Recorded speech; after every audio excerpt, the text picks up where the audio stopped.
listen, any chance that we can share when Candace looks really, really bad, I'm happy to do it because she is a detestable, horrible person. Total loon. So it turns out, unbeknownst to many people until just now, that she did an interview with CNN weeks ago. And now the CNN video is out. I think you have to see the whole thing, you have to like be a CNN Plus person, which I don't know who would do that.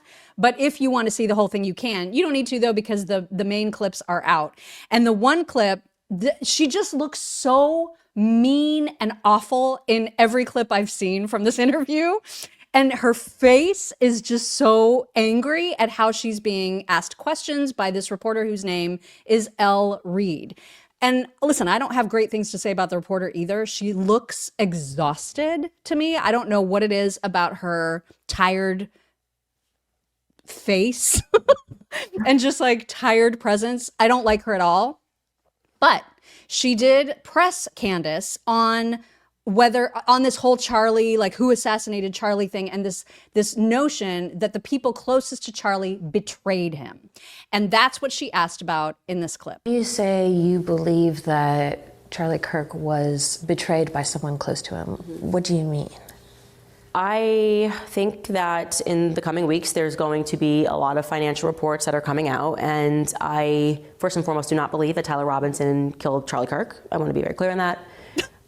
Whether he was involved, I think the answer is yes. I think that's obvious. And your basis for saying he didn't act alone is what? I don't know, maybe the weird Fed messages that were concocted out of thin air that had no timestamp and were written like they were speaking in 1822, among other things.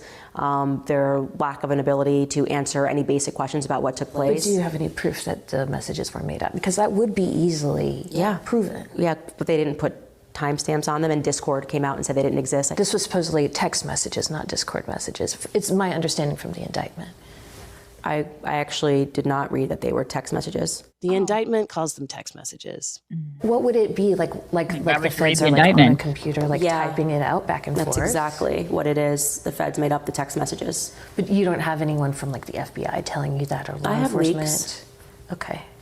No. Has anyone leaked to you? And Tyler Robinson has... But has anyone said to you, even off the record, like, yeah, we faked these? I have very strong sources everywhere on both sides. Well, I look forward to seeing the evidence of that. Sure. Because when we keep talking about evidence, it's like, who's going to present that evidence? Like the mainstream media? Like who are you expecting to come out? Yes, that would be a hot story. No, it wouldn't be. It would be. It wouldn't be. If the FBI, like if I had a source telling me, like if I had proof that the FBI faked those messages, that would be an enormous story. Yeah, I kind of feel like we live in a post-Epstein world, and we know how stories get shut down. And did you see the nostrils flaring and how mad she was to be pressed? God, I loved it. She doesn't like that. She's just, can you imagine like what a conversation is like with her just on a personal level? Like her talking to her husband. There's so much, she's just constantly on the defense. She's just so angry. Yeah, she's a miserable person. Can you imagine what that's like? Yeah. I cannot. Like if her husband is like, you going to pick up the kids today? I don't know. You think I'm going to pick up the kids today? What do you think? like just a personal conversation. I can't. Then again, she does a driver. She's not going to pick up the kids today. But I mean, that was probably a terrible example. But I mean, just like regular everyday interactions. I wish that Elle at that point, when she was like, I have leaks, I have strong sources, then show it. Then why do you drab all this information out? Like, why do you plot this out? Well, exactly. That's the point. That's why I wish Elle would have said, why are you doing this if not for clicks? Why aren't you just showing the evidence that you have? Just bring it out. It's rage engagement is what it is. What my favorite is people will get on our site and they'll be like, she's got the #1 podcast in the world. You chicks are nothing. You're shit. And you're making fun of her. And I'm like, okay. I mean, listen, there's comparison. I can make all comparisons all day long about why some people are popular and some people aren't. I mean, Hitler had many followers and Jesus had 12. I'm just putting that out there. You know what I mean? It doesn't, maybe that's a terrible comparison, but I'm just saying it's not like just because somebody has a lot of followers doesn't mean that they're right. Right. It doesn't Well, mean so that they're right. I did see a great comparison. I thought that somebody was like, and Temu is like the #1 retailer in the Right. world, and their stuff is absolute garbage. Right. So It doesn't. I think that is the perfect It analogy is. for It's- Candace's It's show. it's a better analogy than mine. It probably is a better analogy than mine because people will be like, "Oh God, Hitler." But I'm just putting it out there that it doesn't mean that it doesn't a good just product. because somebody's popular. I mean, it's kind of like in high school. The popular girl in high school, let's just get real. She peaked in high school. Come on, you guys. You know she did. I mean, come on. That's the thing. It doesn't really mean much. I don't really pay much attention to popularity. I pay attention to like, what are those people saying and who are they? That's what, at least what I teach my kids. Well, Doesn't and really imagine matter. if she used that platform, because, you know, she was obviously in mega celebration mode when she learned that her podcast is the #1 podcast in the world. Of course. But she that's did. what she talked about. She didn't say, you know what, that's great. And I'm glad I can use my platform to preach the gospel, which she ostensibly cares about, but never Yeah. actually does. She doesn't Exactly. use her platform for any good at all whatsoever, except to self-enrich. And if you can't see that as a Candace follower at this point, after what you just saw with the CNN clip, you are delusional. Right. You're It's kinda- delusional. It's listen, we got I hesitate to even say this on the air, but we got an email from somebody, and I'll try to be as tactful as I can about it. We got an email from somebody who's a little bit irritated with me about how sometimes I poke at Catholics here on the show. I mean no disrespect to anybody out there who is a Catholic. I really do. I have friends and family who are, in fact, Catholics. But she is a Catholic, and Nick Fuentes is a Catholic. And the Christ is King whole thing that they're saying, they're hijacking that and they're representing themselves as Catholics. I'm just saying this, y'all, as Catholics, you need to get a handle on that, because I don't think it's a very good representation of people who are very good Catholics. Because the lovely lady who wrote me yesterday, and she is lovely. She's just a wonderful, wonderful person. And I know she has a good heart. And Candace and Nick Fuentes are not good representations of that woman Right. who wrote me. You see what I'm saying? So instead of 100%. coming after me and saying, "Oh my God, don't be mean to Catholics," you need to start speaking out against people like her and him and all these people that have Christ as King and they are not Christ-like. Yeah, Because take it's the not. arrows, because not enough Right. people are. They And need so we right. need more. Exactly.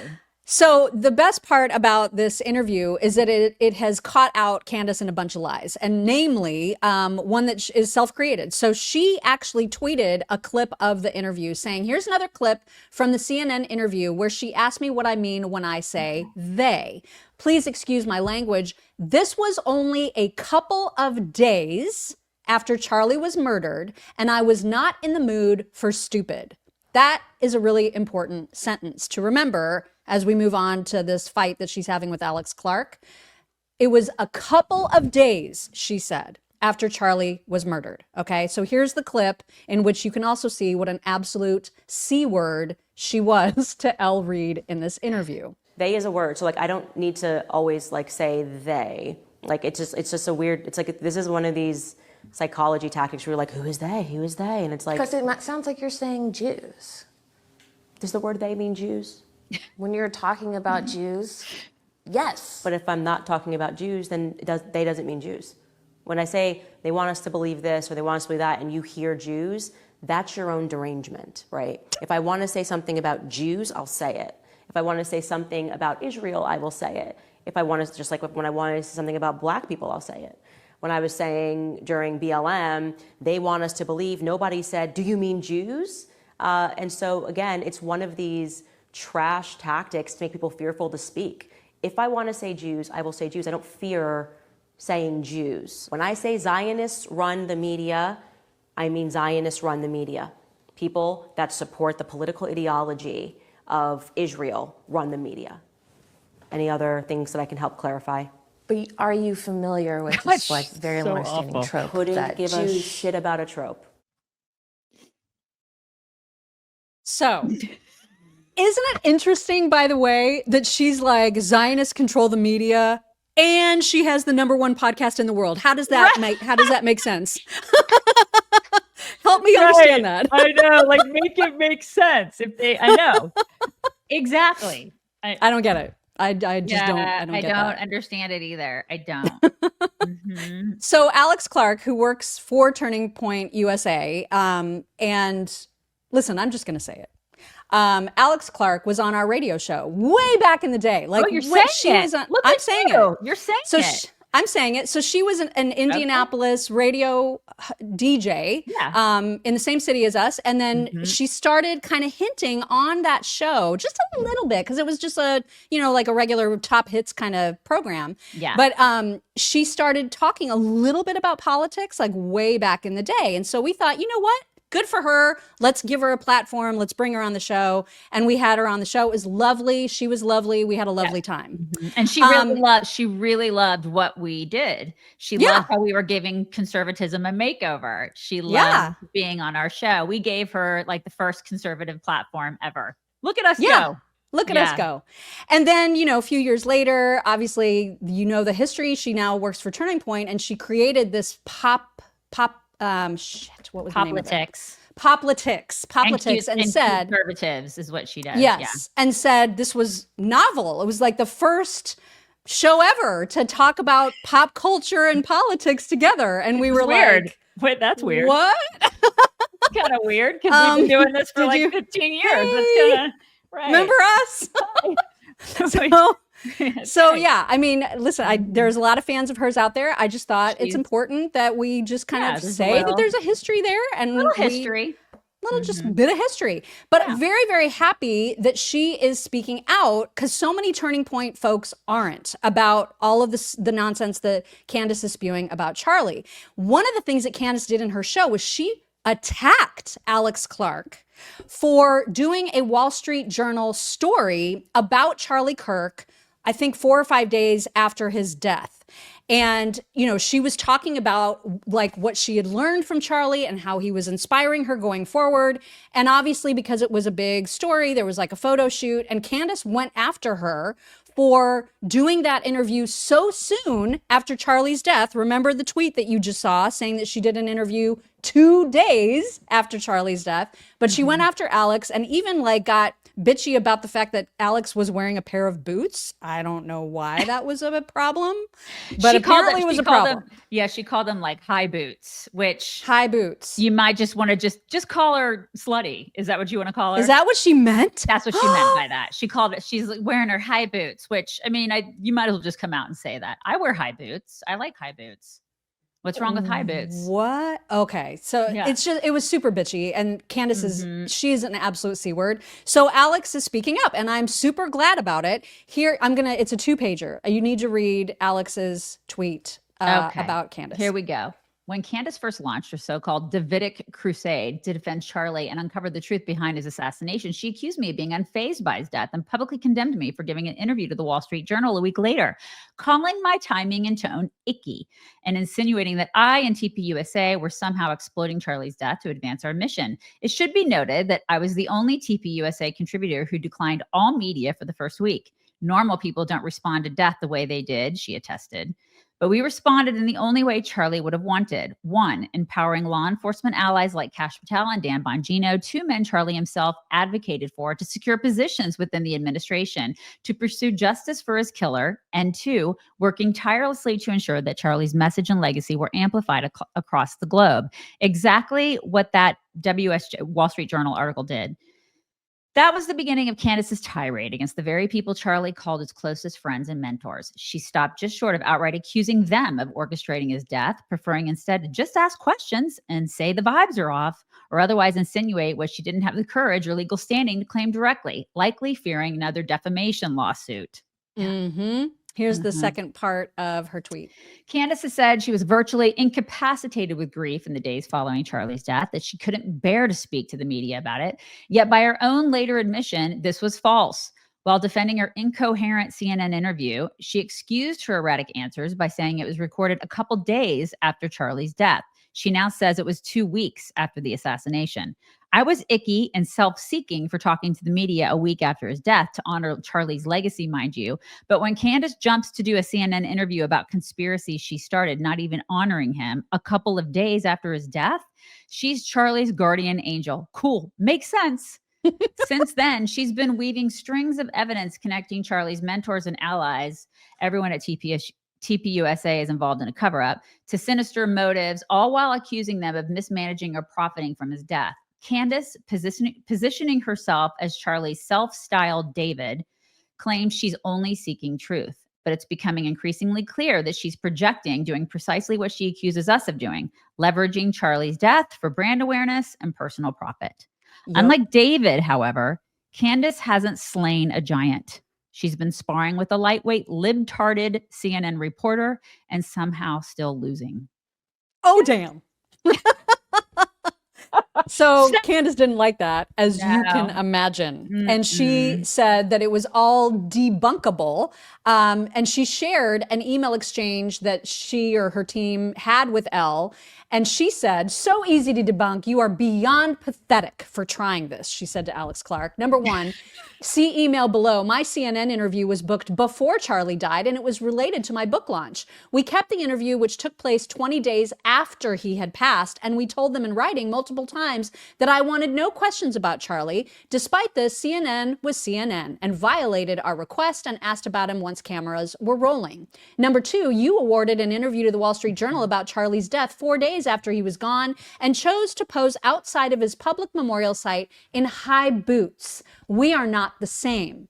Number three, Davidic was Charlie's word, not mine. And then she included a screenshot of the exchange she had with Elle saying, you know, Candace wants to refrain from discussing the passing of her friend, Charlie Kirk, at this time. If this changes, I'll let you know. Additionally, given the events of last week, please let us know, blah, blah, blah, blah, blah. So all of a sudden, she went from saying she did that CNN interview 2 days after he died to 20 days.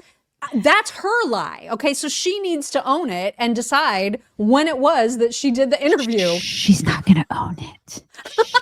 Like, what the hell? There is and no one owning. ever holds her to account for this. No, especially her people. They're just going to be like, she's number one. She's number one. Yeah. Right. Okay. Right. Whatever. So Alex again responded to that nonsense and said, she said more than once in an attempt to excuse her rude attitude, this was a couple days after Charlie was murdered. Lie. It wasn't.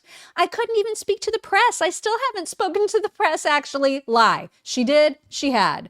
Told them multiple times in writing I didn't want to talk about Charlie. Lie. Via her rep, they in fact got permission. CNN violated our request and asked about him once cameras were rolling. Lie. They violated nothing. And then Elle herself said, let me just insert something for the record. For clarity, Owens, via her rep, did agree to talk about Charlie Kirk before our interview. Here are the receipts. Oh my God. It's because she thank you. So long as Charlie is discussed in a tasteful way, that's fine. I understand you have to ask. I would just keep it to 1 or 2 questions about his passing. She's still mourning, so it's a sensitive topic. Okay. So she did agree to it. She's a liar. She's a lying liar from Liar Town. Exactly right. And A.L. Jacoby said, breaking, CNN just exposed that Candace Owens did speak about Charlie Kirk 20 days after his murder, September 30th. Yet on October 6th, she claimed she hadn't spoken to the press and attacked Alex Clark for doing so, calling it icky. Candace Owens is caught in another big, fat lie. Yeah, and she made fun of her slutty boots. Listen. I mean, what's that about? Some of us like slutty boots, okay? And then just to finalize and end our Candace discussion for today, one quick clip from her show yesterday in which her new thing to be outraged about is, and keep in mind, she's a Catholic, a self-avowed Catholic. She's mad, apparently, that TPUSA has faith. This is her new reason to be mad. Right. What the hell is this, you guys? I had a phone call with someone, by the way, who's extremely close to this current administration. And they said, completely offhandedly, we were not even really discussing Charlie, but then they said, you know, something that's really weird. I was at Charlie's memorial. She said, when did Turning Point become so faith focused? She's like, I remember obviously Charlie always spoke about his evangelical faith. She's like, but when you guys were running around starting all these Turning Point chapters, it was all about free markets and capitalism. And she was like, and I was at the rally and it was suddenly faith, faith, faith, faith, pastor, pastor, pastor, pastor. And I said, that is actually interesting. That is true, that it just kind of started. And then it was almost the biggest thing about Turning Point. It's really interesting to consider that Turning Point suddenly got super de-duper faithful with what I would say is an interesting cast of characters, the wrong characters. What a complete hag. Yeah, it's you guys. Oh my God. This, and I think I said this a couple weeks ago. One of the things that I thought was so amazing, and the positive thing that we can take from Charlie's death, his murder, is that so many people came back to Christ. So many people at his memorial were like moved by that. And they were like, okay, we're going to start a TPUSA chapter at this college. So many chapters were formed. So many kids were going back to God. Why does she want to squelch that? Why would you want to, as a Christian, why would you want to put a damper on that? Why? Why would you Why would do you that? sneer about it? Like, why would you say that this is a negative thing? By the way, TPUSA Faith, that part of that wing of their organization started in 2021. Yeah. This is not a new thing. It's not new. And he for her talks to be about it all the mad time. about it, what the hell? You can go Google him talking about his faith. He talked about his faith all the time. He was very strong in his faith. It's the most important thing. He was unashamed of his faith. That's one of the things I love so much about him. That's who he was. So she's full of shit. Mm-hmm. And that is concerning to me. When she starts putting that forward, she's calling other people demons. Get bent.